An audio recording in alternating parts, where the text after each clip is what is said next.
Hello and welcome to a journey into a world older than memory, older than scripture, older than the first carved word that tried to hold a thought in place. Imagine a land without mountains to protect it, without forests to conceal it, without stone to build upon, it only river mud, endless horizon, and a fragile human hope. By every measure of logic, such a place should never have birthed cities, should never have sustained kingdoms, should never have survived flood, drought, or war. And yet from these soft, unstable plains rose the first sparks of civilization. The earliest writing, the earliest laws, the earliest stories. This is the story of ancient Mesopotamia, of how people shaped rivers, how rivers shaped empires, and how empires shaped us. How did mud become monuments? How did herders become kings? How did wandering tribes awaken to the idea of time, justice, and memory? How did a land that offered almost nothing give birth to almost everything? Tonight, we follow the rise of the world's first civilizations through flood and famine, devotion and rebellion, invention and collapse, tracing the long arc from Sumer's first breath to Babylon's final dusk. Before we begin, settle your mind as the ancient scribes once settled their hands over wet clay. Let the noise fade like distant footsteps along a riverbank dimming into dusk. Now, listen to the hush of the past. Smell the damp earth along the Euphrates. Feel the warm air of a world being born. Step with me into the soft, shimmering dawn of human civilization. The rivers that carved a people's civilization began not with kings or temples, but with water, unpredictable, life-giving, and utterly indifferent. In the southern cradle, where the Tigris and Euphrates wandered like restless spirits, early families built reed huts, trusting that the rivers would rise but not swallow them whole. The stakes were simple and immense: survive the next flood or vanish without a trace. The rivers could drown a village in a single night, yet abandon it to thirst in the next season. It was here that the first innovators emerged, not warriors, but engineers, farmers, and watchers of the skies. They cut canals with tools no more sophisticated than wooden blades, creating pathways for the water to travel where they wished, not merely where nature allowed. This was the first great technological leap, humans bending a landscape to obey them. And it opened the door to something new: dependable harvests, steady trade, the rise of communities larger than wandering clans. But this was only the beginning. Clay tablets and the dawn of memory. The next transformation came quietly, almost shyly. In workshops warmed by desert sun, scribes pressed reeds into damp clay, leaving marks that seemed meaningless to outsiders, but held the rhythm of grain deliveries, agreements, and promises. With each sign, the stakes deepened. For the first time, memory no longer lived only in human minds. It lived in clay. It could be stored, revisited, questioned. The scribes, often young, patient, sleepless, became the guardians of this new technology. Kings relied on them. Merchants feared offending them. Priests sought their favor in recording rituals too long for recitation alone. This system was far more than accounting. It was the first architecture of thought, a design for holding complexity long enough for it to grow. Writing changed what people could govern, what they could dream, and even what they believed about the future. Yet even this breakthrough would prove merely a stepping stone. The first temples of humankind. As villages swelled and food storage grew reliable, a new idea took hold: gratitude, or perhaps fear.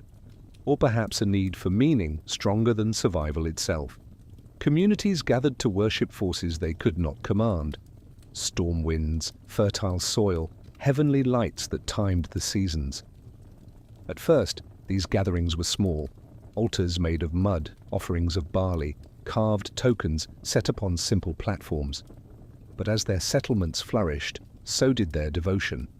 Temples rose like stepped mountains in a flat land that had none, each level symbolizing a bridge between earthbound life and the unreachable realm above.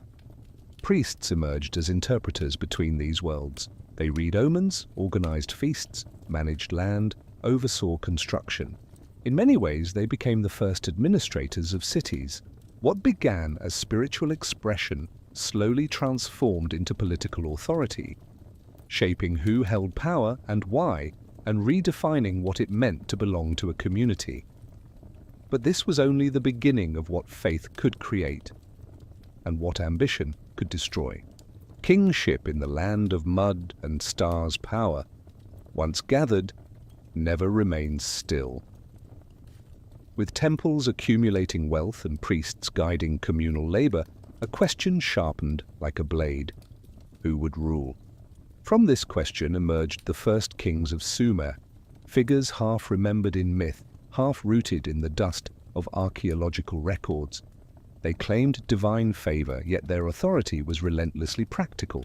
Expand irrigation, protect stored grain, negotiate trade, prepare for flood or famine. Kingship itself was an innovation. A single leader could unify multiple villages, resolve disputes, organize mass labor, and establish continuity between generations. But kings were mortal. Rivers were not. Storms were not. Ambition was not. And so the foundations of power were always trembling, always one bad harvest away from collapse. Still, their cities expanded, and their reach grew, and their dreams stretched farther than their sight. Yet all of this, with the rivers, the writing, the temples, the kings, merely set the stage. What was taking shape was not a single city, but a civilization. And civilizations, like rivers, do not flow smoothly for long. The shape of a city dawn returned to the plains as it always did, without announcement, without ceremony, a soft unveiling of forms that had shifted subtly in the night. Walls had grown higher, streets had taken new paths, markets had spread like roots around the temples. What began as clusters of reed huts had transformed into dense, beating hearts of human activity. The stakes were no longer mere survival, they were identity, pride, and the promise of prosperity. A city meant protection. A city meant opportunity. A city meant the possibility that a life could extend beyond its own small circle. Human agents emerged everywhere, bricklayers shaping sun-baked mud into durable homes, potters creating vessels that could outlive generations, traders arriving with baskets of dates, jars of oils, and wool from distant hills. But beneath the seeming simplicity of these tasks lay a revolutionary idea: urban planning. Streets began to follow intentional lines. Storehouses were built near the canals. Public squares appeared where disputes could be settled under watchful eyes rather than in private vengeance. This, too, was new. This was humanity designing not just a shelter, but a shared life. And yet the cities still hummed with restlessness, for their ambition had only begun to stretch. The breath of the ziggurats. The great temples that had once stood alone soon demanded something larger, more visible, more permanent, more symbolic of the bond between humankind and the divine. And so the first ziggurats rose. From every angle they defied the land around them. Where the plains were flat, they climbed. Where the soil was soft, they stood firm. Where nature offered no mountains, humans carved their own. The stakes behind these constructions were immense. To build a ziggurat was to wager a city's labor, grain, and time on a structure that could take multiple reigns to complete. Its failure could doom a generation. Its success could legitimize a king forever. The architects and overseers, scribes of measurement, priests of ritual, craftsmen of clay, became the engines behind this marvel. They transported thousands of bricks, devised ways to lift heavy loads with ropes and inclined planes, and organized workers into shifts that moved like tides around the growing tower. The innovation was not only architectural, it was social. Never before had so many people worked toward a single, vast purpose. Never before had a building represented the collective breath of an entire city. At the summit, priests believed the gods might descend. At the base, citizens believed their children's children would remember their labor. But this was only the first flowering of a grander vision, the idea that human hands could build permanence in a world shaped by impermanence. The market at the edge of the world. As cities matured, their needs expanded beyond what local fields or flocks could provide. Thus began the weaving of long, fragile threads between settlements, the first large-scale trade networks. The stakes now stretched far beyond local scarcity. A failed caravan could starve a city. A successful one could enrich it beyond measure. In the bustling markets of Sumer, Akkad, and the cities between, human figures moved like purposeful shadows. Merchants with shaved heads and careful eyes haggled over obsidian blades from Anatolia, lapis from Afghanistan, cedar wood from Lebanon. Record keepers tallied every exchange, ensuring fairness, or at least the illusion of it. Weavers measured wool in coils that could wrap around an infant or clothe a noble. Behind each trade was a concept revolutionary for the time: standardized value. Goods needed to be compared, weighed, and agreed upon without constant renegotiation. From this need emerged tokens, seals, and written contracts, each a step toward the idea of predictable exchange.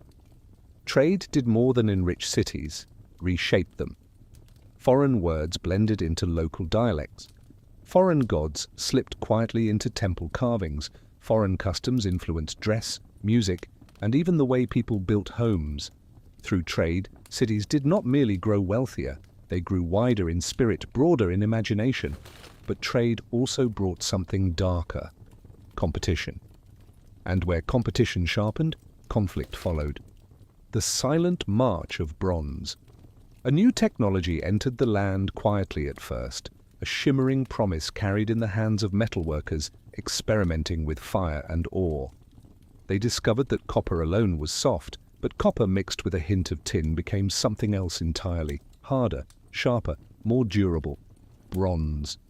The stakes of this discovery were unparalleled. With bronze tools, fields could be plowed faster. With bronze blades, trees could be felled. With bronze weapons, battles could be won decisively. Metalworkers, once humble craftsmen, became keepers of knowledge that kings coveted desperately. They refined furnaces, controlled airflow, studied the color of metal as it melted, and memorized the ratios that separated failure from triumph. Bronze did not merely change how cities functioned, it changed how they imagined power. Nobles demanded bronze weapons. Armies multiplied in discipline and scale. Diplomacy shifted, for a city with bronze could dictate terms to one still bound to stone. Innovation became inseparable from conquest, and conquest loomed as a shadow behind every political decision.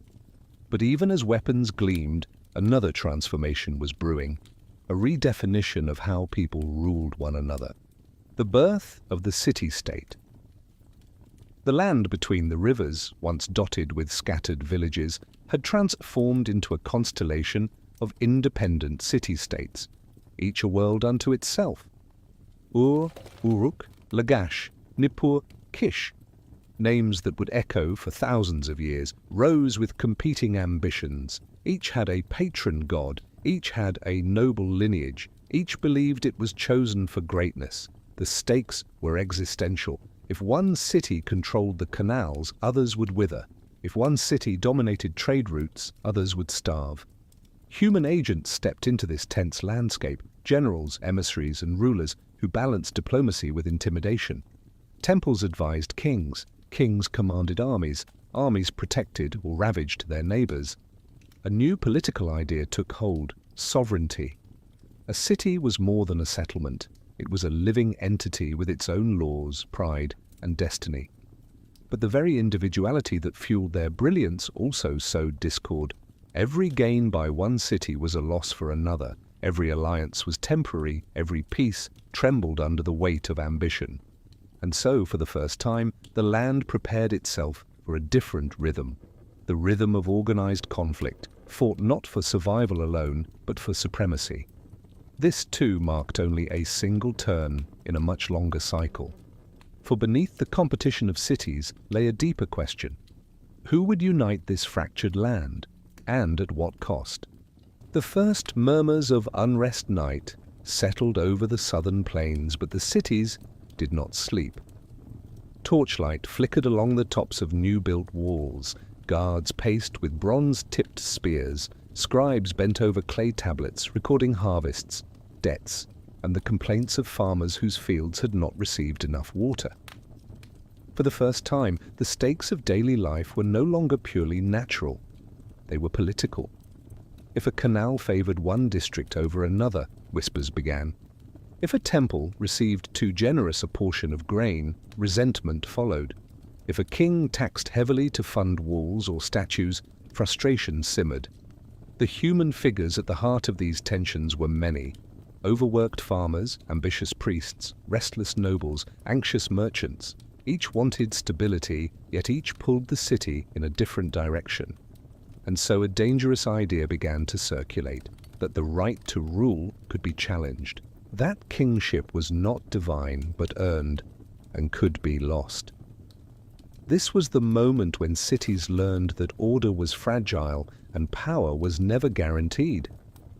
But this was only the beginning of a far deeper upheaval. The warrior kings of Sumer. As rivalries sharpened and canals became lifelines worth fighting over, rulers began to transform. Kings who once served as organizers of labor and guardians of grain now styled themselves as warriors. They marched at the head of armies, bearing helmets of gleaming bronze and shields layered with toughened leather. The stakes had expanded once more. No longer was the aim to negotiate water rights or settle disputes. It was to conquer, to seize the boundaries of the horizon itself. Human agents of war filled the landscape. Generals learned new formations, arranging soldiers into disciplined lines rather than chaotic charges. Chariot makers crafted early carts pulled by donkeys, clattering across the steppe like rolling thunder. Blacksmiths refined blades, turning weapons into instruments that defined the fate of cities. War had become systematic, measured, intentional. And as kings grew into conquerors, innovation followed them. Victory required more than strength. It demanded strategy, logistics, and psychological mastery. Thus emerged one of history's first political ideas shaped by conflict, the ideology of divine kingship, where a ruler claimed the gods themselves had chosen him to dominate rivals. Uruk boasted kings whose feats were carved into epic tales.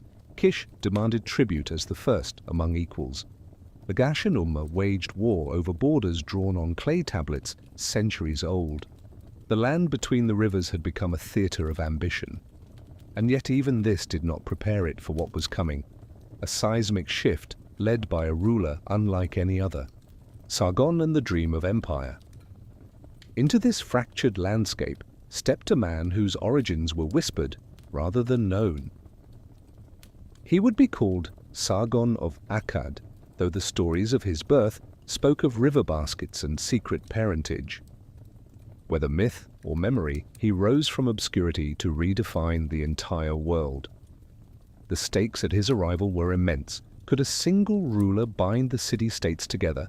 Could unity coexist with ambition? Could one vision override centuries of rivalry? Sargon believed it could. He gathered soldiers not as temporary levies but as a standing army, trained, loyal, and disciplined beyond anything the Sumerians had seen. He marched not to pillage but to absorb, offering protection in exchange for allegiance. He placed trusted officials, not local nobles, to govern conquered cities. This was innovation of the boldest kind, a political structure larger than a single city-state. An empire, the Akkadian language spread along trade routes and administrative centers. Seals bearing new symbols replaced older local tokens. Messages traveled from city to city, carried by messengers whose authority stemmed from a central power rather than local traditions. Sargon's empire was more than military conquest. It was the reimagining of how societies could be organized. Yet even as it expanded, a truth lingered beneath its foundations. Empires are fragile things, held together by the will of those who follow and the fear of those who resist. And both forces shift with every generation. This too was only the beginning. The weight of ruling, the known world. Under Sargon and his descendants, Akkad shone like the center of the world. Tribute caravans filed through its gates. Emperors constructed new temples and palaces. Poets began to compose works that celebrated universal rule rather than local pride. But the stakes of empire were unlike anything the region had known. A single drought could cause famine across dozens of cities at once. A rebellion in the north required resources from the south. A victory in one region created vulnerability in another. Human agents strained under these pressures. Governors fought to control distant territories. Scribes were overwhelmed by the logistics of a vast bureaucracy. Soldiers faced endless campaigns, never knowing peace long enough to grow old. The brilliance of the empire was matched by its fragility. Centralizing power created efficiency, but it also created enemies. The more Sargon's descendants tightened their hold, the more certain cities longed for their former independence. Innovations continued: improved roads, expanded irrigation, new artistic styles. But each advancement was matched by growing discontent. Empire had promised unity. Instead, it revealed the limits of human control over a region shaped by unpredictable rivers, ancient rivalries, and shifting trade routes. And slowly, almost imperceptibly, cracks began to spread. The Great Rebellion and the collapse of Akkad. The fall did not come in a single blow. It arrived through hunger, through resentment, through the relentless push of tribes who saw Akkad's wealth but not its right to rule. The stakes had reversed. Once, Akkad had been a rising power commanding the allegiance of its rivals. Now, it was a besieged capital fighting to maintain what it had built. Human figures once loyal began to turn. Governors who refused orders, soldiers who defected, cities that closed their gates rather than pay tribute. Merchants rerouted trade to avoid imperial taxes. Priests questioned the legitimacy of Akkadian kings, claiming the gods had withdrawn their favor. Compounding these pressures came a mysterious force, the Gutians, mountain tribes whose raids destabilized northern regions. Whether they were invaders or merely opportunists remains uncertain, but their impact was undeniable. Akkad, stretched too thin, could not withstand the combined weight of famine, rebellion, and foreign pressure. Its cities fell one by one, its administrative networks dissolved. The empire that once united the known world became a memory etched in ruins and scattered tablets. Yet from this collapse, something unexpected emerged, not silence, but renewal. For Mesopotamia was a land that refused to remain broken. Where one empire fell, another city waited for its moment to rise. And that moment had come. The Sumerian Renaissance. With Akkad's collapse, the old cities of Sumer stirred like ancient spirits awakening after a long sleep. Ur, once overshadowed, stepped forward to reclaim leadership. New kings traced their lineage to ancient rulers, reviving rituals that had nearly faded. But this resurgence was not mere nostalgia. It was innovation built upon the lessons of empire. The stakes were clearer than ever. If Sumer wished to thrive, it had to adapt, absorbing what Akkad had pioneered while preserving its own traditions. Human agents became the bearers of this transformation. Scribes refined cuneiform into a more elegant script. Administrators standardized weights, measures, and taxation architects improved ziggurat design, making the structures more stable. Musicians created hymns that blended old melodies with new influences. This era produced what historians would one day call the Sumerian Renaissance, a flowering of culture, science, and governance. Cities cooperated more often than they fought. Trade expanded, harvests improved. And yet, this revival carried within it a quiet question. How long could prosperity truly last in a land defined by cycles of rise and collapse?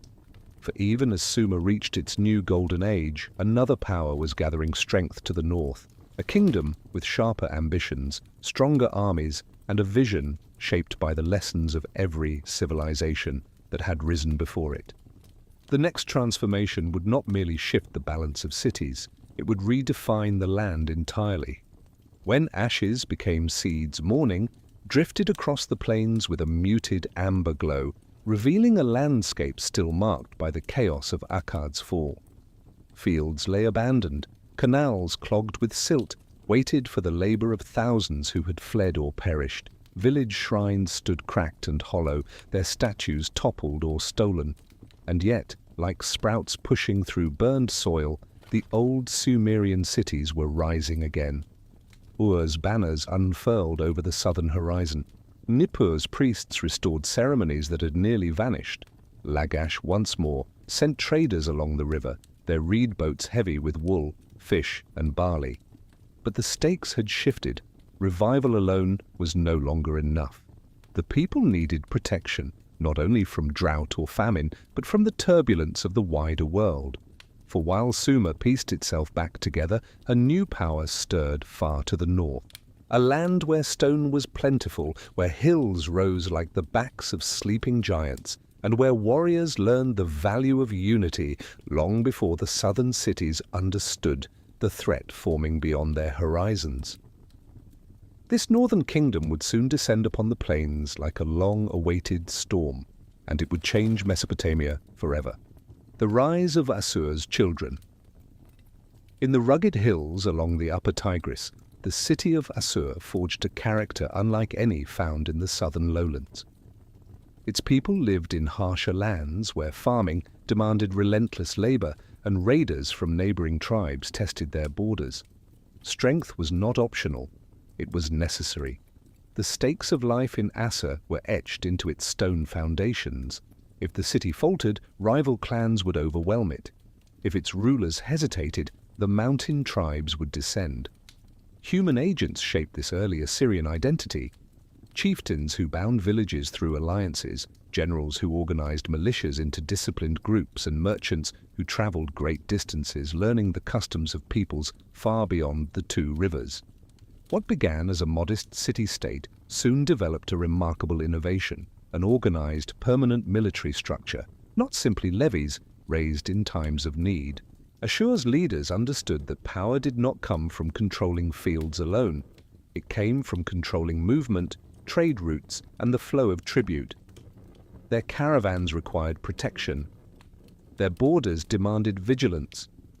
Their ambitions demanded expansion. Slowly, quietly, the seeds of empire began to form, though no one yet called it that.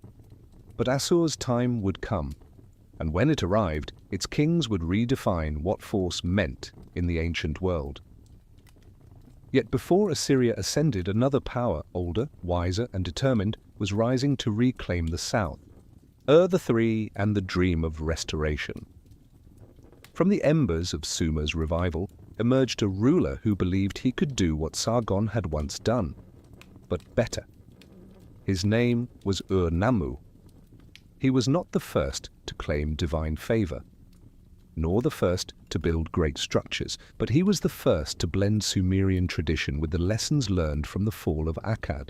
The stakes he faced were immense. Could the south be unified without collapsing under the same weight that had crushed the empire before it? Could wisdom replace force as the engine of unity? Ur-Nammu believed it could. He reorganized the cities of Sumer into a more harmonious system, balancing local autonomy with central authority. He standardized taxes, labor obligations, and legal procedures. He invested in canals, ensuring water reached even the most distant fields. But his greatest innovation became a cornerstone of world history, the creation of one of the earliest known law codes. A system of justice meant not for kings or priests, but for ordinary people. These laws established fines for violence, compensation for damage, protections for widows and orphans, and processes for settling disputes without endless feuds. They were not perfect, but they were transformative. Under Ur-Nammu and his successors, Sumer flourished once more. Temples expanded their libraries, trade routes pulsed with energy. Ziggurats rose in stepped majesty, culminating in the great ziggurat of Ur, a beacon of devotion and a testament to human resolve. This period, often called the Third Dynasty of Ur, became the last great flowering of Sumerian culture. But time was changing, and forces the kings could not control were gathering along the edges of the desert and the highlands. The world was becoming larger, more interconnected, more volatile, and the next upheaval would sweep away every city that stood in its path. The floods that came without water. Civilizations rarely fall from a single cause. More often, collapse arrives like a tide, not in one great wave, but in many smaller ones that collectively reshape the shore. The stakes for the Sumerians became clear as rainfall patterns shifted. Crops failed more often, canals dried or overflowed unpredictably, salts crept into the soil, making once fertile fields barren. Human agents responded as best they could. Farmers dug deeper channels, priests performed rituals for rain, administrators redistributed grain. But nature did not heed them. At the same time, pressure from the east intensified. Nomadic Elamite groups, driven by their own needs and ambitions, raided the borders. Trade with distant lands grew dangerous as instability spread. Even the brilliant systems of Ur-3 could not withstand the convergence of environmental and political forces. After barely a century of glory, the dynasty faltered. Cities fragmented. Rebellions spread. Elamite forces sacked Ur, carrying away its treasures and shattering its authority. The Sumerian era, the age of the world's first great cities, had ended, but history did not pause. As Sumer dimmed, another light intensified in the north, burning with a fierceness no southern city could yet match. Assyria was awakening. The age of the northern kings. Where Sumer's last kings had ruled with administrative brilliance, Assyria's rulers governed with relentless discipline. Assur grew from a modest stronghold into a fortified powerhouse, guided by kings who saw opportunity in every neighboring weakness. The stakes of Assyria's rise were stark. It would either dominate the plains or be swallowed by them. Human agents filled its expanding world, military engineers who built siege engines, diplomats who negotiated from positions of strength, and governors who imposed order on newly conquered lands. Assyria's innovations reshaped the politics of the region. They developed sophisticated military logistics, supply depots, road systems, messenger networks. They mastered siege warfare, enabling them to break even the strongest city walls. They created administrative provinces, each watched over by loyal officials who kept detailed records. Victory, once dependent on sheer numbers or divine favor, now relied on planning, structure, and precision. This was new. This was unsettling. This was effective. Assyria did not merely conquer, it absorbed. It transformed conquered cities into engines of its own growth. But their empire was still young, still learning, still testing the boundaries of what was possible. And the land between the rivers remained a chessboard crowded with players. For another kingdom, neither wholly Sumerian nor Akkadian, was rising in the middle ground, preparing to challenge Assyria's ambitions. The next conflict would reshape the map again, for power in Mesopotamia had never stayed still. The quiet dawn of Babylon. South of Assur, along the Euphrates, a city long overshadowed by its neighbors began to stir. Babylon, once a modest settlement, now stood at the crossroads of trade routes, linking the Gulf to the northern plains. At first, its rise was subtle: a clever governor, stable leadership, a fortunate avoidance of major invasions, but the stakes changed dramatically when a new dynasty seized control. Its founder was a king of unassuming origin, yet possessing profound vision. His name was Hammurabi. He inherited a divided region. He transformed it into a kingdom. He inherited fractured loyalties. He forged them into unity. Through diplomacy, strategic alliances, and decisive military action, he expanded Babylon's influence until it overshadowed nearly every city between the rivers. Hammurabi's rule brought innovations that echoed through centuries: a comprehensive law code that refined earlier Sumerian principles, a network of canals restored and expanded, and a centralized administration that balanced justice with authority. Under him, Babylon became not merely powerful but radiant, a cultural, political, and spiritual center. Yet even as Hammurabi's Babylon flourished, the old cycles whispered their warning. Rise invites challenge, power invites rivals. And in Mesopotamia, no kingdom remained unchallenged for long. The age of Babylon had begun, but the storms gathering beyond its borders promised that it too would face trials as old as the rivers themselves. A city draped in law and light. Morning in Babylon did not arrive quietly. It shimmered. Sunlight glinted off canal waters, climbed the walls of temples, and spilled across courtyards where scribes and merchants had already begun their work.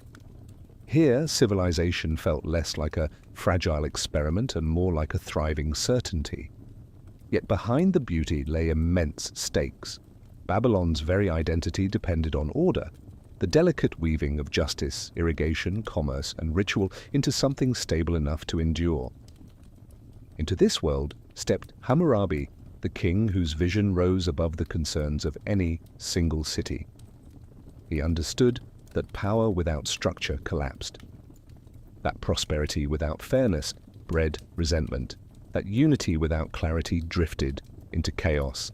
Human agents across his kingdom carried out this understanding: judges who read cases in crowded courtyards, engineers who repaired embankments before the floods returned, scribes who etched laws into stone where all could see them. And so emerged one of humanity's most remarkable innovations, a codified system of justice that touched every level of society, from nobles to laborers, from merchants to farmers.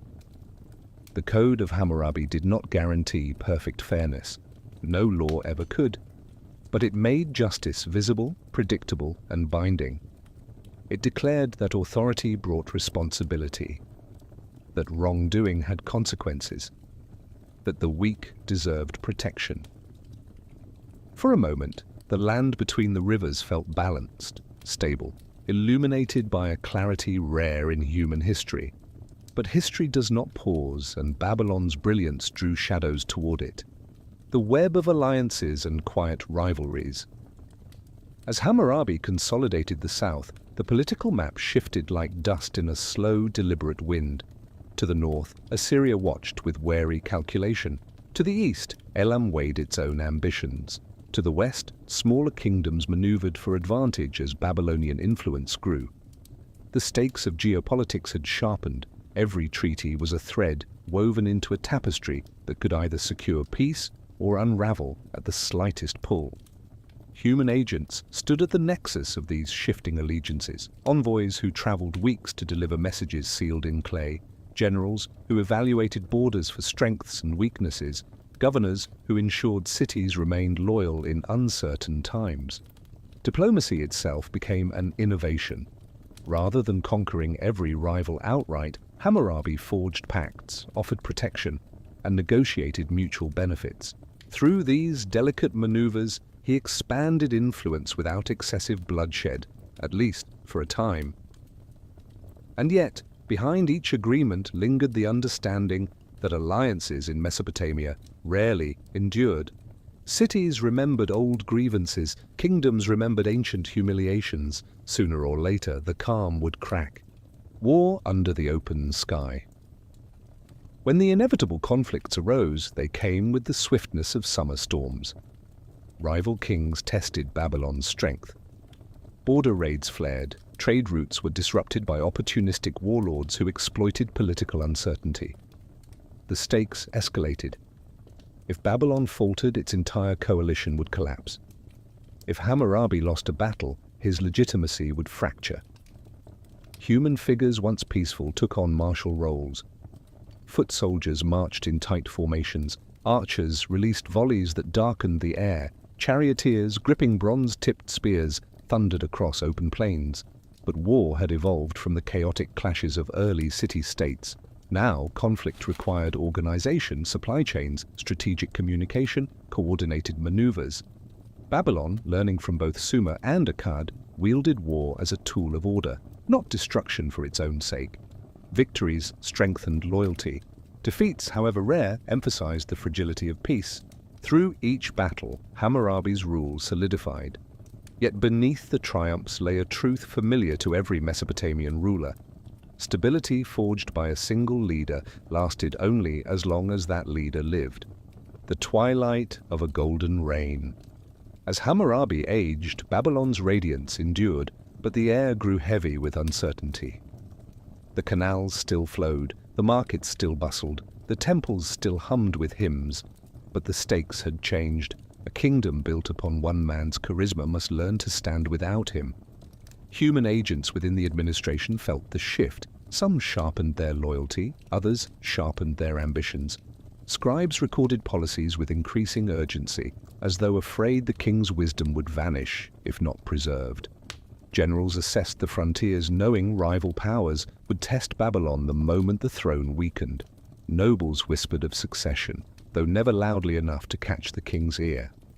Hammurabi, aware of the inevitable, devoted his final years to strengthening the foundations of governance. He reviewed laws, refined taxes, and reinforced the authority of his judges. But no system, no matter how thoughtfully constructed, could control every future storm. When he died, Babylon mourned and trembled. For transitions in Mesopotamia rarely passed gently, and kingdoms built on unity often fractured without the central force that held them together. The long echo of a dying dynasty. In the decades after Hammurabi's death, Babylon remained impressive, but the seams of its unity began to loosen. Successors struggled to command the same respect. Regional governors asserted more autonomy. Old rivalries resurfaced, like embers reigniting beneath ash. The stakes now centered on survival rather than expansion. Babylon had inherited greatness, but greatness is a burden as well as a treasure. Human agents across the land responded with varying degrees of loyalty. Some honored the legacy of Hammurabi's law, others manipulated it to serve local interests, and many simply tried to maintain order in a world growing restless. External pressures mounted. Assyria's confidence grew as its kings refined military discipline. Elam watched for weakness, ready to exploit any lapse. Nomadic groups along the frontiers tested defenses with daring raids. Babylon still held dignity, but its certainty wavered. Its future, once assured, now felt like a question waiting to be answered by forces beyond the city's control. What remained unbroken, however, was its cultural legacy.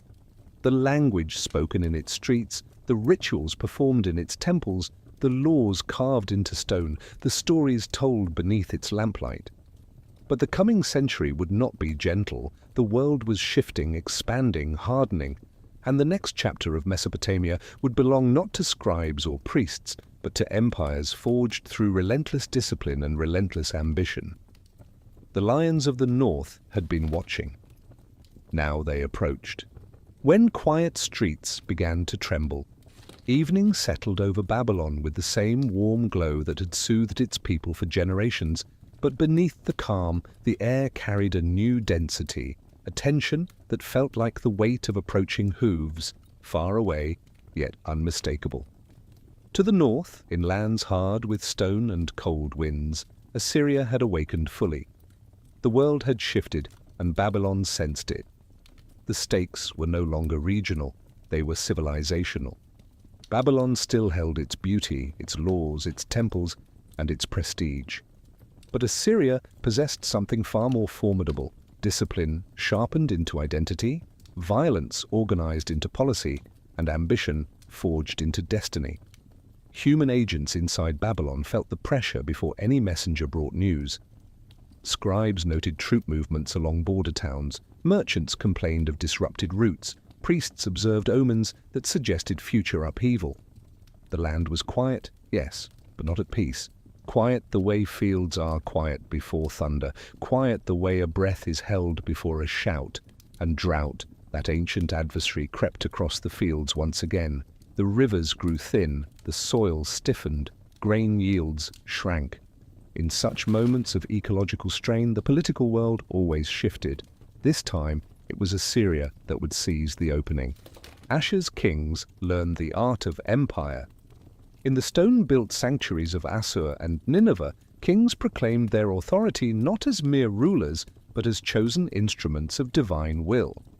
Their inscriptions spoke with a certainty that left no room for doubt. Assyria was destined to dominate. The stakes of their ambition were immense. The northern kings sought nothing less than control of every trade route, every fertile plain, every city that could strengthen their influence. Their armies became machines of precision. Human agents shaped this transformation: ironworkers who mastered the craft of forging stronger, sharper blades, engineers who constructed siege towers and battering rams, generals who devised strategies that combined speed, brutality, and psychological impact, scouts who mapped river crossings, mountain passes, and enemy weaknesses. But the greatest innovation of Assyria was neither iron nor chariots. It was organization. The Assyrians created a military administration unmatched in the region. Roads were expanded to allow rapid troop movements. Supply depots were built at regular intervals. Communication routes stretched across impossible distances. War was no longer an event. It was a system, a state, a method. And when such a machine began to expand, it seldom stopped. The wars that redrew the map. Assyria moved southward with disciplined inevitability, like a river that had waited centuries to break its banks. Cities along the border trembled. Some resisted. Some surrendered before the first spear cast a shadow across their gates. The stakes of each confrontation were immense. For the Assyrians, conquest meant glory and tribute. For the Babylonians, defeat meant the loss of everything: independence, culture, identity. Human agents filled the battlegrounds and corridors of power, envoys pleading for favorable terms, generals rallying troops on crumbling walls, families fleeing into the countryside, governors weighing the survival of their cities against loyalty to Babylon. Assyria's conquests were marked by innovations in siege warfare. Towers rolled forward on wooden wheels, archers fired from elevated platforms, sappers dug beneath walls, collapsing them with calculated precision. Cities that resisted suffered harsh consequences. Cities that submitted were woven into the expanding empire. Each fall of a city redrew the map. Each victory enriched Assur's palaces. Each victory weakened Babylon's confidence. But Babylon was not without resolve, not yet. It resisted with the tenacity of a civilization that carried centuries of memory behind it. Still, the writing on the clay tablets was becoming clear. Assyria was rising, and no power in Mesopotamia could match its momentum. The age of fear and order. As Assyria expanded, it introduced a system that combined both administrative brilliance and unforgettable brutality. This dual nature became the backbone of its empire. The stakes of governance were stark: obey and flourish, resist and face devastation. Human figures across the empire learned the new rhythm. Governors sent regular tribute to Assur. Engineers repaired roads and canals under strict oversight. Local rulers served as vassals, their loyalty monitored by scribes who dispatched reports back to the capital. Assyria's innovation lay in its ability to maintain control over vast distances. Unlike earlier empires that rose quickly and collapsed just as fast, the Assyrians built permanence into every layer of their administration. Yet the cost of this order was heavy. The empire demanded resources constantly: soldiers, grain, metals, labor. Peasants groaned under the weight of taxes. Merchants paid high tolls for protection. Cities lived under the shadow of swift punishment. The system worked. It worked astonishingly well. But it also created a pressure that would, one day, seek release. For now, though, the Assyrians were unstoppable. Their reach extended farther than any Mesopotamian kingdom before them. And Babylon, ancient, proud, weary, watched, waiting for its moment to reassert itself. A moment that would not arrive quickly, nor gently. The quiet survival of Babylonian soul. Under Assyrian oversight, Babylon remained inhabited, illuminated, and culturally vibrant, but subdued. Its rulers were often appointed by Assyria. Its temples operated under careful supervision. Its scholars copied texts rather than creating new ones. Yet something remarkable endured. The stakes had narrowed. Babylon no longer fought for control of Mesopotamia. It fought to preserve its identity. Human agents of culture became guardians of memory. Scribes refused to abandon the old dialects. Priests maintained rituals that linked them to Hammurabi's era. Teachers in temple schools preserved myths, hymns, and epics that could easily have vanished. Even as Assyrian soldiers marched outside its gates, Babylonian thought remained stubbornly alive. Mathematics, astronomy, and literature continued in quiet rooms lit by oil lamps. The Epic of Gilgamesh, nearly lost during past turmoil, was recopied on clay tablets. Astrologers charted celestial movements, leaving behind calculations that would influence civilizations far beyond the region. This too was innovation, not of technology, but of endurance. Babylon survived not by resisting Assyria through arms, but by outlasting it through culture. Yet history has its cycles, and empires, no matter how mighty, rise toward the same horizon from which they will eventually fall. Assyria's moment was brilliant and finite. The burden of conquest would grow heavier. The world beyond Mesopotamia was also changing. Soon, the north would face storms of its own. The gathering winds beyond the frontier. While Assyria extended its rule across plains, hills, and farmlands, the world beyond its borders was shifting in ways no king in Nineveh could fully predict. To the west, new kingdoms sharpened their ambitions. To the east, warrior groups learned to ride faster, strike harder, disappear with astonishing speed. To the south, Babylon waited with the patience of an ancient city that knew the land's patterns intimately. The stakes were no longer regional, they were continental. Human agents across the empire sensed the widening horizon, scouts returning with unsettling reports, merchants speaking of distant powers rising, scholars warning that the gods had begun sending omens of imbalance. Assyria, in its brilliance, believed it could manage everything, every rebellion, every famine, every rivalry. But the land between the rivers had seen enough to know the truth. No empire, no matter how disciplined, lasts forever. A reckoning was gathering, and when it arrived, the world would tilt again, reshaping Mesopotamia for the next great era. A murmur beneath the stone. Foundations Assyria, in the height of its splendor, looked unshakable.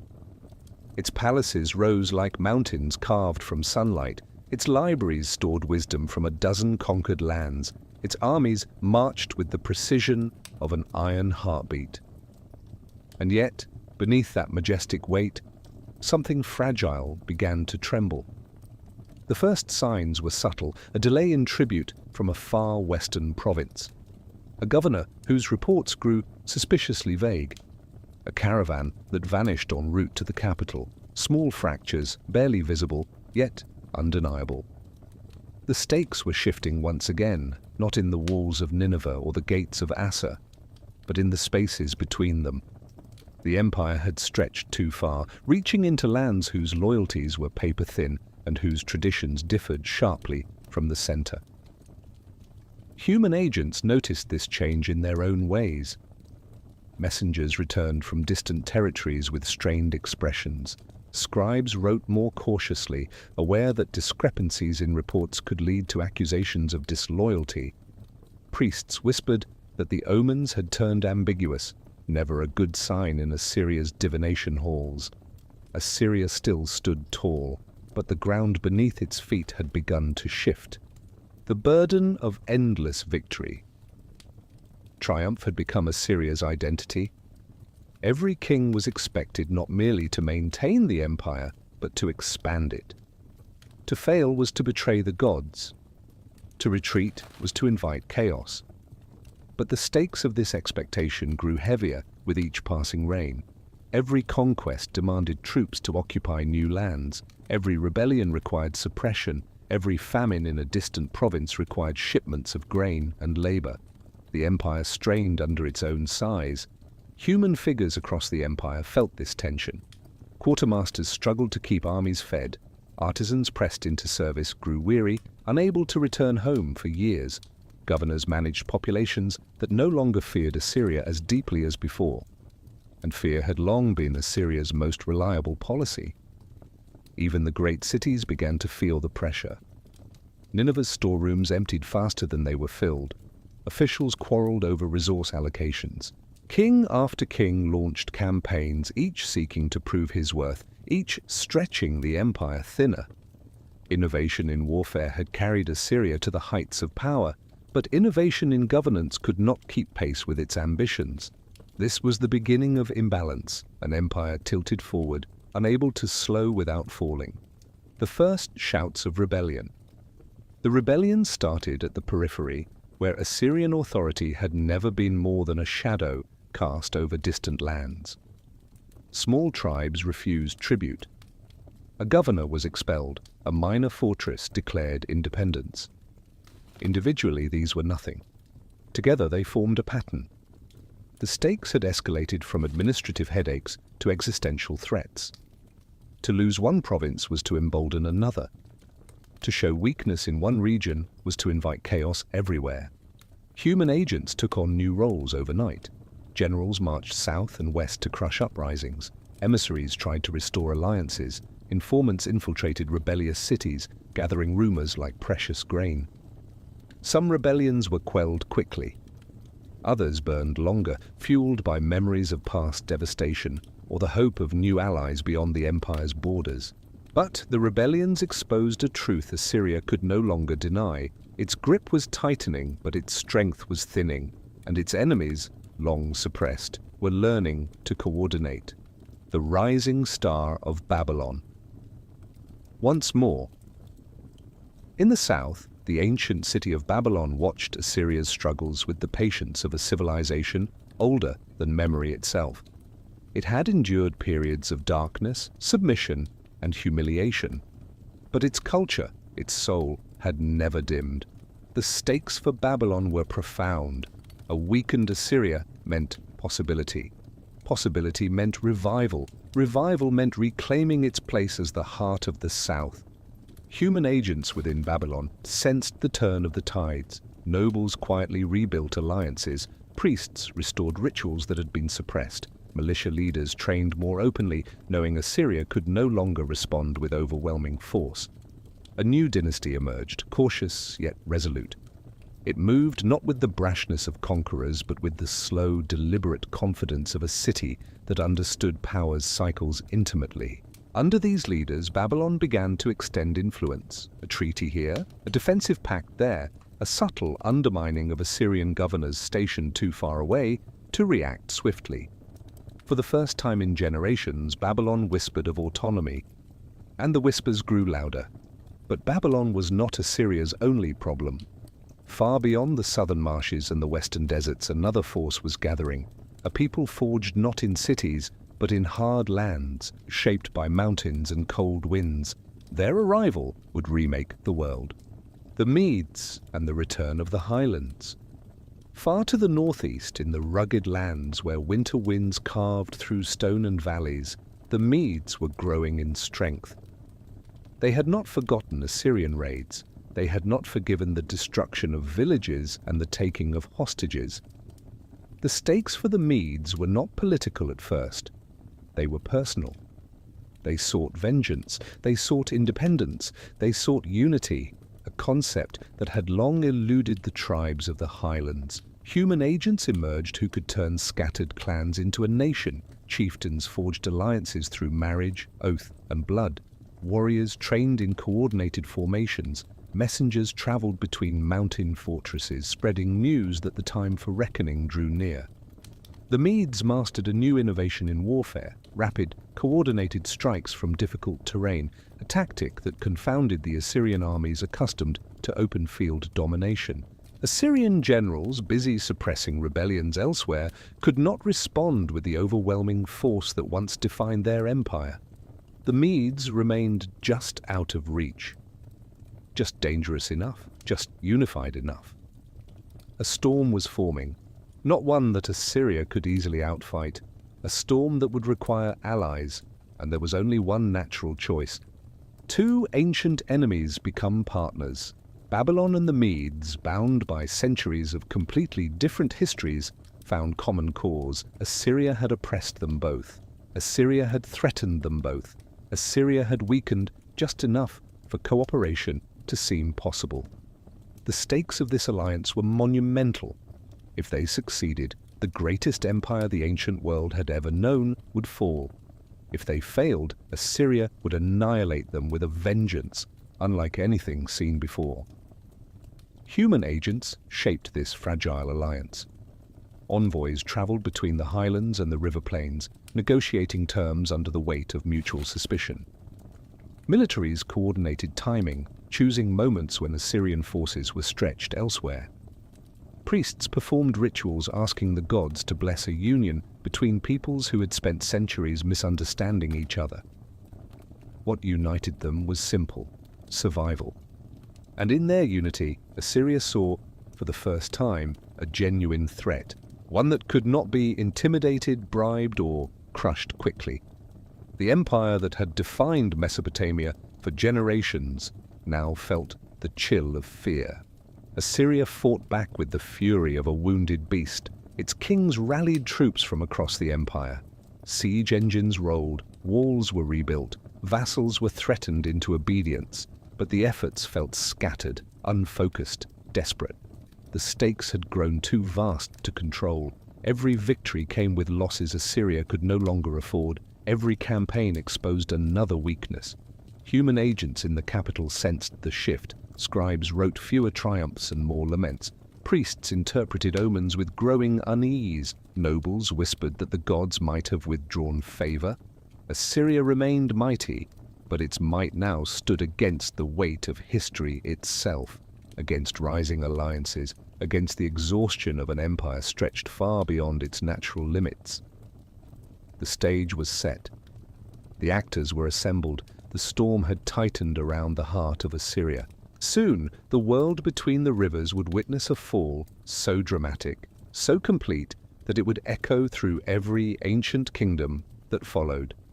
The Lion of the North had begun to sway.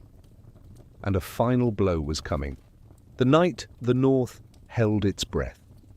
Darkness settled over Nineveh like a mantle woven from smoke and dust. In the great courtyards of the palace, torches sputtered in the wind and guards paced with a vigilance born not of confidence, but of fear. Once the capital of Assyria had radiated power, its very stones humming with certainty. Now even the stones felt tense, as if aware of the shifting world pressing in from every direction. The stakes had reached their highest point.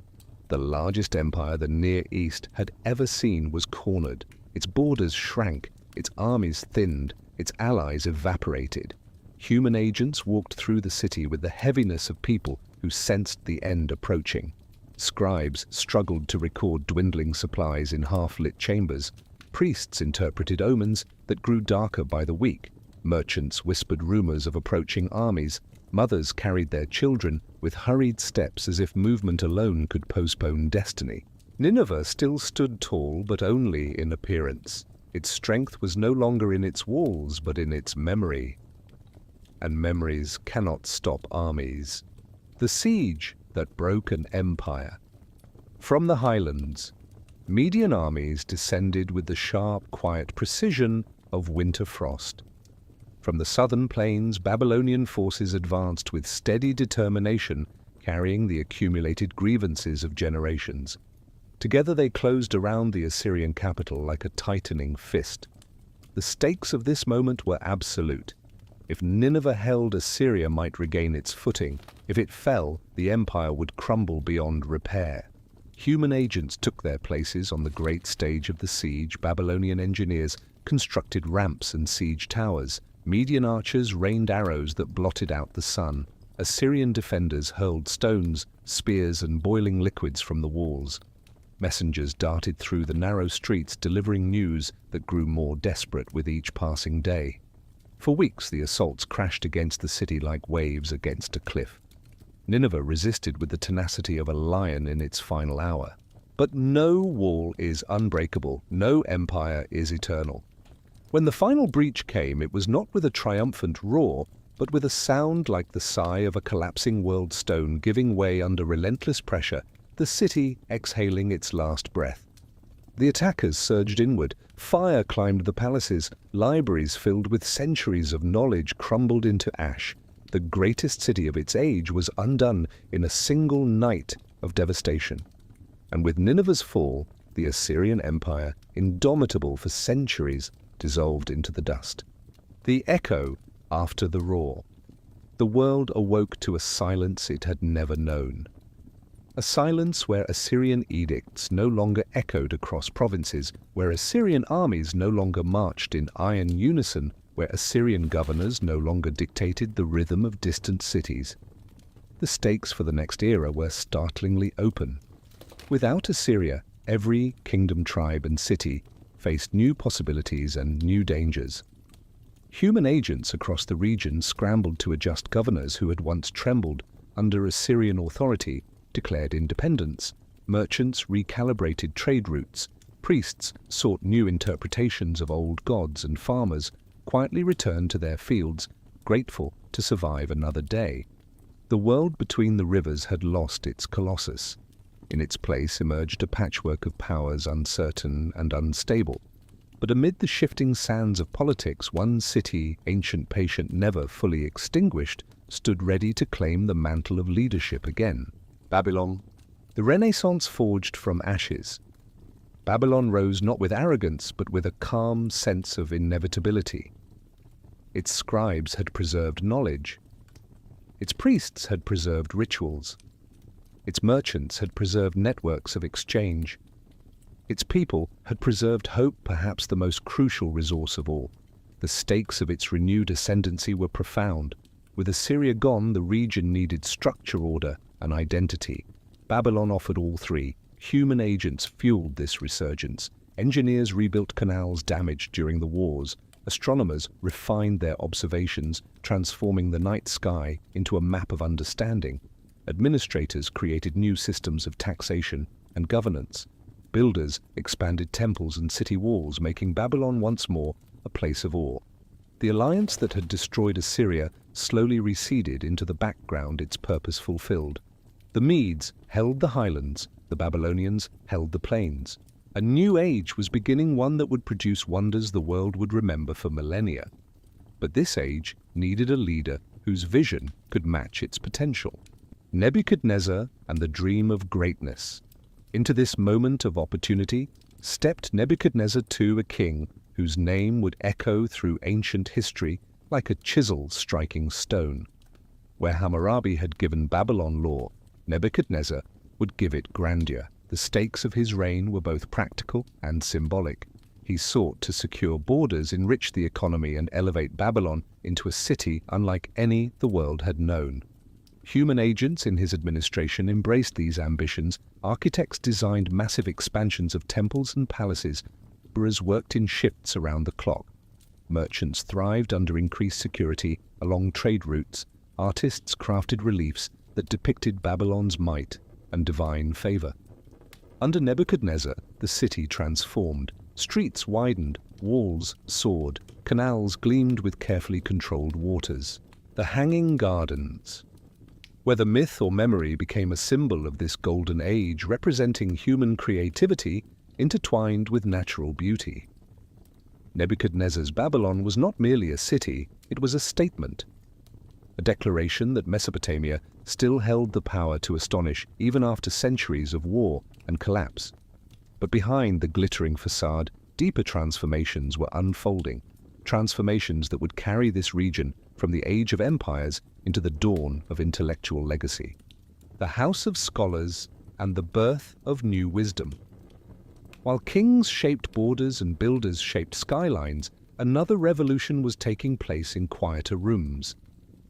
A revolution not of weapons, but of words and numbers.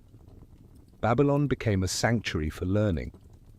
The stakes of knowledge were immense. Understanding the heavens meant predicting seasons. Understanding measurements meant ensuring fair trade. Understanding records meant preserving memory. Human agents of wisdom filled the city. Mathematicians who worked with astonishing precision, astronomers who charted celestial cycles with detail unmatched for centuries, scribes who copied, preserved, and expanded ancient texts, teachers who carried forward traditions begun in Sumer long before. Their innovations laid foundations that would influence Persia, Greece, Rome, and beyond. Tables of planetary motion, advanced geometry, sophisticated legal systems, complex literary traditions. Babylon had risen from the ashes of an empire's fall, and in doing so it created a legacy that transcended politics. But the world outside Babylon continued to evolve. Storms gathered beyond its horizons, new powers emerged with new ambitions, and even the greatest of cities cannot stand untouched by the changing tides of history. Soon the torch of Mesopotamian civilization would pass again, not extinguished, but transformed. The golden calm before the turning of the age. Babylon, in the height of its renewed glory, lived in a kind of golden stillness.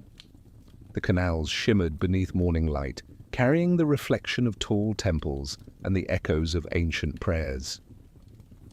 Merchants spoke a dozen languages in the bustling markets. Scribes bent over clay tablets, preserving stories older than kingdoms. Priests tended to sanctuaries heavy with incense and memory. For a moment the world seemed to breathe evenly. The traumas of Assyrian oppression were fading. The scars of rebellion were healing. Under Nebuchadnezzar's steady hand, Babylon appeared invincible, a city crowned with gardens and fortified by towers that reached toward the gods. Yet beneath the splendor the stakes were shifting again, not because of internal weakness, but because the world beyond Mesopotamia had begun to expand in ways Babylonian kings could scarcely imagine. Human agents within the city sensed only hints of this change. Caravans from the east grew larger and more organized. Envoys brought news of a people whose unity and discipline echoed the earliest days of Assyria's rise. Astrologers reported strange alignments, which priests interpreted as signs of approaching transformation. Babylon's golden calm was real, but it was also temporary, the last bright stillness before the world entered a new, relentless rhythm. The rise of the Persians. In the distant lands of the Iranian plateau, among rugged mountains and windswept plains, a new power had begun to crystallize. The Persians, once a collection of clans and tribes, were forging identity through the guidance of a young, brilliant king. His name was Cyrus. The stakes of his emergence were enormous. Cyrus did not merely wish to lead his people, he sought to redefine kingship, governance, warfare, and mercy. Human agents within his realm rallied to his vision. Tribal leaders united under a common banner. Warriors trained with discipline. Once reserved for the greatest empires, messengers traversed the highlands with unprecedented speed. Administrators laid the groundwork for a new kind of state. Cyrus fused innovation with ancient wisdom. He conquered not by devastation, but by strategic diplomacy and swift campaigns. He offered leniency where others would have imposed destruction. He gave local rulers autonomy instead of chains. His empire expanded like dawn, spreading across a sleeping landscape quietly at first, then suddenly illuminating everything. Soon his gaze turned westward, toward Lydia, toward the highlands, and eventually, inevitably, toward Mesopotamia. The Babylon, after Nebuchadnezzar. Great kings cast long shadows, and when they depart, the world often struggles to find its bearings. Such was the fate of Babylon after Nebuchadnezzar II. The throne passed through hands less steady than his. Some rulers were competent but lacked charisma. Others were ambitious but lacked wisdom. Still others ruled only briefly, swept aside by court intrigue or military pressure. The stakes for Babylon grew more perilous. A city that had been unified under one vision now splintered into competing interests. Priests argued with administrators, generals squabbled with nobles, merchants complained of inconsistent policies. Human agents, who once served with confidence, now felt uncertainty cloud their decisions. Scribes recorded decrees that contradicted earlier ones. Governors interpreted orders as they pleased. Diplomats struggled to maintain relationships with neighboring powers. Babylon remained magnificent, its walls, temples, and canals unchanged, but its center of gravity had begun to wobble. And in that wobble, Cyrus found opportunity. Cyrus and the diplomacy of conquest. Before drawing his sword, Cyrus extended offers of alliance, protection, and partnership. He understood that empires fall not merely to armies, but to the exhaustion of their people. The stakes of his strategy were bold: win loyalty through respect, reduce resistance through generosity, and enter Babylon not as a destroyer, but as a liberator. Human agents carried out this plan with quiet brilliance. Envoys traveled into Babylonian territories, whispering promises of stability. Persian generals studied local politics, choosing the right moment to strike. Advisors crafted messages that appealed to both nobles and common citizens. As Cyrus drew closer, many Babylonian cities opened their gates willingly. They remembered Assyria's cruelty. They remembered Nebuchadnezzar's order, and they recognized that their current rulers could not provide either. When conflict finally came, it was swift and nearly bloodless. The Persian forces bypassed major fortifications by diverting water from the Euphrates, entering the city discreetly during a night of celebration.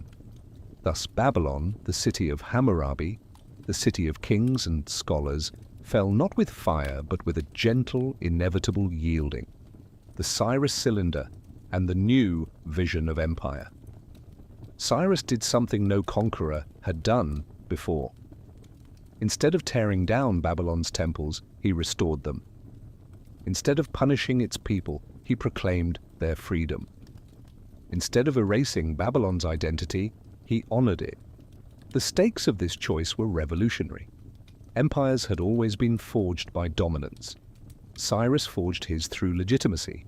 Human agents across the empire enforced his unprecedented policies. Exiles were permitted to return to their homelands.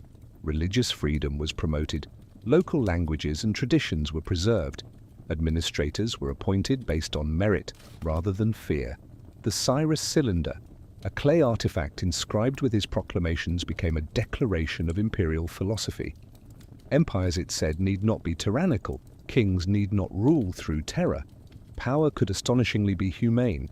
Babylon, under Persian governance, entered a new era, one of stability, prosperity, and relative peace. But peace does not erase the currents of time. Even under Persia's vast shadow, Babylon remained itself a city of scholars, priests, scribes, dreamers.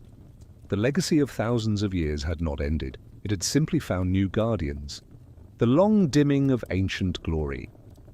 Under Persian rule, Babylon continued to flourish, but its political centrality slowly diminished. Persia was too vast, too diverse, too powerful for any one city, even Babylon, to dominate. The stakes of Babylon's future shifted from power to preservation. Could its culture endure even as new capitals rose elsewhere? Could its knowledge remain relevant in an empire that now stretched to the Indus River and the Aegean Sea? Human agents ensured that it could. In schools known as Edubba, scribes continued to train in cuneiform. Astronomers at the great temple of Marduk observed the heavens with unmatched dedication. Mathematicians refined systems of calculation that would influence Greek science centuries later. Priests maintained ancient rituals, carrying forward traditions that had begun in the times of Sumer. Yet change crept in, slowly, softly, inevitably. Cuneiform tablets grew fewer as alphabetic script spread. Local dialects faded as Aramaic became the empire's common tongue. Babylonian kingship, once the heart of Mesopotamian identity, vanished entirely. Babylon was still luminous, but the world around it had begun to move forward. New powers rose, new ideas emerged, and the story of the land between the rivers approached its final great transformation, the shadow of Alexander. From the west, another figure began to reshape the world, a young Macedonian king whose ambition burned hotter than any before him. Alexander. The stakes of his arrival were monumental. He did not seek stability as Cyrus had, nor dominance through fear as Assyria had. He sought something far more dangerous, the unification of the known world under a single, relentless vision. Human agents of his expanding empire moved quickly. Generals swept across Persia. Scholars traveled at his side. Engineers built roads for armies that marched without pause. When Alexander arrived in Babylon, he found not a fallen ruin, but a city still shimmering with 1,000 years of memory. He embraced it, honored it, dreamed of making it the capital of his new world. But Alexander's death came swiftly, unexpectedly, and with it, a fracture that would change Babylon's fate forever. New rulers would divide his empire, new armies would march through its gates, and Babylon, though still noble, would slowly step out of the center of history's stage. The great river of Mesopotamian civilization had reached its final wide bend.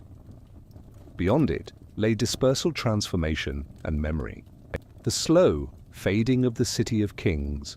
Long after the armies of Alexander had thundered across the plains and vanished into the desert of history, Babylon remained, but no longer as the beating heart of the world. Its ziggurats still stretched toward the sky, its canals still glimmered in the dawn, its temples still held the incense of ancient devotion. Yet the city now lived in a softer register, a quiet majesty drifting on the edges of empires whose centers lay elsewhere. The stakes of Babylon's final era were no longer political, no longer imperial, they were existential. A question hung over its wide streets and empty courtyards. Would the city endure in substance or only in memory? Human agents, who once shaped kingdoms, now shaped manuscripts. Priests became historians, preserving rituals for future generations. Astronomers continued their nightly vigils atop the great temple of Marduk, charting stars even as political influence ebbed away. Scribes copied the myths of Gilgamesh, the flood stories of ancient Sumer, the law codes of Hammurabi, not for rulers, but for posterity. Babylon no longer ruled, but it remembered. And in its remembering it preserved something deeper than empire. The crumbling of stones, the persistence of thought. By the time the Seleucid kings inherited the lands once claimed by Alexander, Babylon's walls still towered, but its population thinned. New capitals rose, Seleucia, Antioch cities, built with fresh ambition. Trade routes shifted away, absorbed by younger powers eager to redirect the flows of wealth. Canals clogged, fields silted, temples lost patrons. The stakes of survival narrowed to the simplest forms. Could a city maintain its spirit when deprived of political purpose? Could a culture endure when its scribes grew fewer, its tablets scarcer? Human figures struggled to sustain what remained. The last masters of cuneiform trained dwindling classes of apprentices. Caretakers tended the ruins of ancient ziggurats with reverence. Families passed down stories of kings whose names were no longer spoken in royal courts. Innovation did not stop, it transformed. Where once Babylon had led in law and astronomy, it now excelled in preservation, becoming the vault into which the deepest roots of civilization were stored. Empire after empire used Babylon as a stepping stone.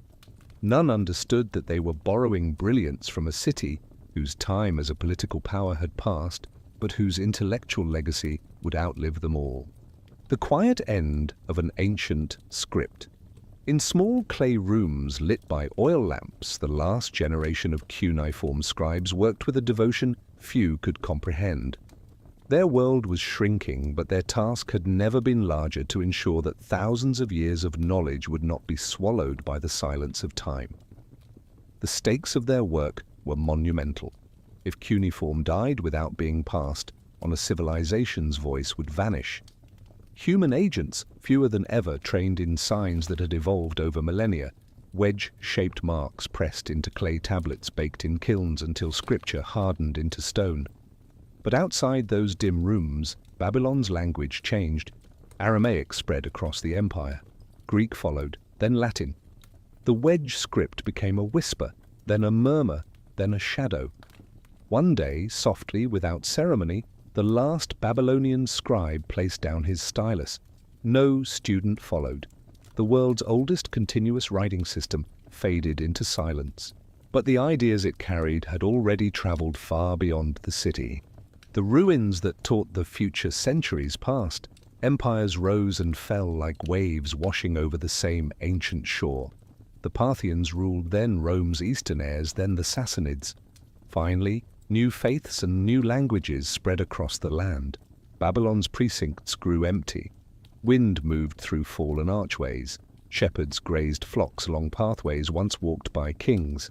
Sand filled the courtyards where scholars once debated under moonlight. Yet even in ruin, the stakes of Babylon's existence remained profound. Its stones became storytellers. Its broken tablets became clues for future civilizations.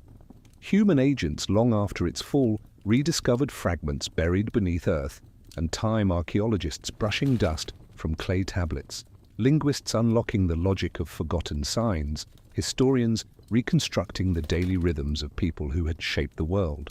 From these ruins emerged revelations.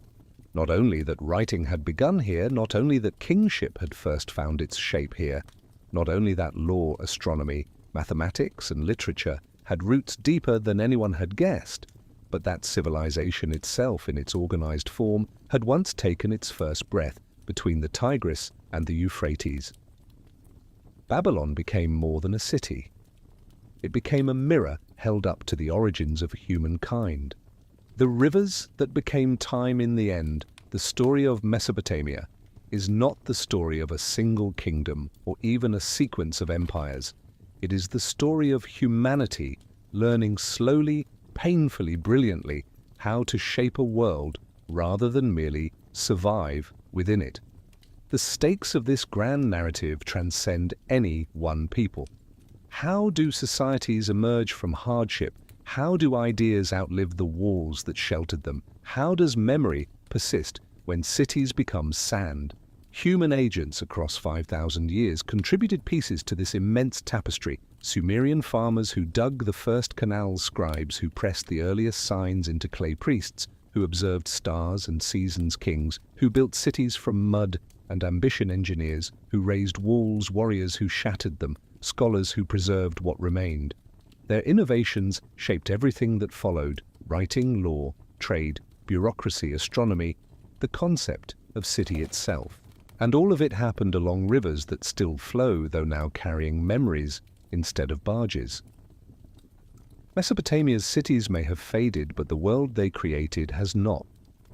Every book written, every law enacted, every city planned, every calendar tracked carries echoes of the first civilizations that rose from mud and hope. The eternal return of the first dawn stand now in imagination upon the ancient plain. The wind is warm, the horizon is wide. The rivers shimmer just as they did when the first farmers arrived. Listen. You may hear the whisper of reeds cut for early huts, the hush of a stylus pressing into wet clay, the murmur of merchants in crowded markets, the distant chant of priests atop a ziggurat. What was once a living world is now a memory, but memory is a kind of life. The rise and fall of ancient Mesopotamia is not a closed chapter. It is the prologue to every chapter that followed. Its cities lie silent, but its influence is everywhere in our laws, our stories, our science, our faiths, our cities, our very conception of civilization. And so the tale ends where all human stories begin, in the soft clay between two rivers beneath a sky that has watched kingdoms rise and crumble and rise again. This is Mesopotamia's legacy, a legacy not of ruins, but of foundations upon which the world still stands.